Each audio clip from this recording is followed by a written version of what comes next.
I've never been interested in being a landlord, and after reading today's gospel, I most certainly never want to be a landlord. It seems rather dangerous. This is another parable that Jesus has given as his ministry is coming to an end. He's angry at having to repeat his message, and the chief priests and Pharisees realise he's talking about them. The parables of Jesus are allegorical in the sense that numerous details stand for something else. So let's unpack this parable. The landowner is God. The vineyard is the nation of Israel. The tenants are the religious leaders. The servants are the prophets. And the Son is Jesus. The parable begins with a situation that was normal practice in Roman-occupied Palestine, where a landowner establishes a vineyard complete with a fence, a wine press, and even a watchtower. Quite a financial investment. The landowner then becomes an absentee landowner, returning to their own country, as often happened in the far-flung territories of the Roman Empire. Tenants oversaw the development of the vineyard and paid rent to the owner at harvest time in the form of a share of the produce. Now, this would have taken at least 5 years to come to fruition. When the owner's servants arrived to collect the landowner's rent, the tenants attacked them, even killing one. The landowner sent more servants, and they too were beaten and killed. Then he sent his son, and they killed him as well. The tenants thought they would inherit the vineyard. How strange that they thought that way. Did they really think by killing the landowner's son they would inherit the vineyard?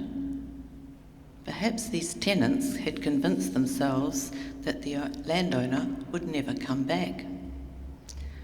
The chief priests and Pharisees saw themselves in the role of the landowner, that they could own land and the others manage it for them. They would see the servants as their insubordinates and themselves as the victims of unscrupulous tenants. If this parable is about chief priests and Pharisees, what does it teach us about ourselves? What can we see? We can see what it teaches us about God. Jesus is teaching us that we are now the tenants, the stewards of God's vineyard. We have been entrusted with this world and with all that we have, and now we are called to care for it as well and to give our Creator the fruits of our harvest. I remember when Helen Robinson announced with great joy and excitement that the City Mission was a CHIP, that is, a community housing provider. We were still at the old hobbies, and that was 2017. And now we are most certainly community housing providers. We have 80 apartments at Home Ground, 60 apartments at Te Ao-Marama, which is up in Day Street on K Road. 3 Union Street has 15 apartments. And then we have about 38 houses scattered around the suburbs of Auckland, Tamaki Makaurau. These are managed by a separate company, ACM Housing Limited. So we actually are a property company. We have a property arm at the City Mission these days. We also still have our transitional housing, James Liston Hostel, which has 48 beds, and Te Whare Henatore, which is 18 beds up in Franklin Road. Many of our whānau that are in the transitional housing move into Home Ground or Te Ao-Marama to have continued support with their various needs. Most of our tenants have key workers who support them with their needs, be it health-related or social. There is a supportive housing team, which includes a community development lead, who is doing great things with this group, and I was delighted to see a group of very weary tenants coming back from turning the compost here at St Matt's this week, and they had enjoyed themselves, but they were exhausted. There are challenges for both tenants and staff. However, after nearly 2 years, we are finding ways to work with each other and empowering each other, and it is a joy to watch the development. There's many are doing computer or literacy courses, and we even have a book group. The development of community includes lots of kai and shared cooking, and this has become a focus of the community. The rooftop garden on level 9 is quite impressive and is feeding that community of 80 people.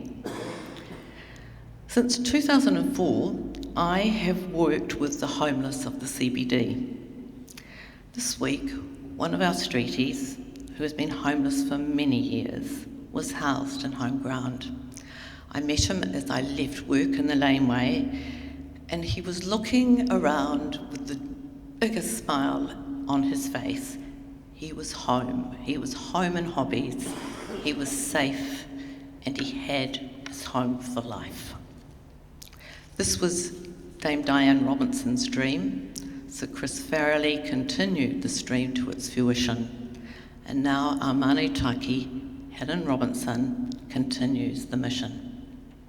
I have been very privileged to have been walking this journey from the beginning. It has taken years and huge amounts of energy convincing governments that we needed this model of supportive housing to successfully integrate this marginalised population into a whare successfully. Getting the keys to a home is not enough if you've been on the streets since you were 9 years old.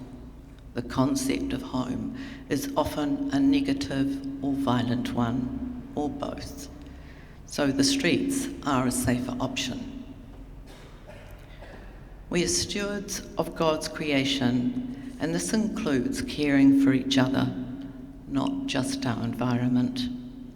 Te Tāpui Atawhai's mission is Manakitanga, Rangapu, and Atawhai. This is what Jesus' gospel message is about. This transformative power is who God is and what God does. This puzzling parable pulls us forward toward that unknown future, which we will be both blessed and judged, and about which we know only that it is anchored in Jesus Christ. Amen.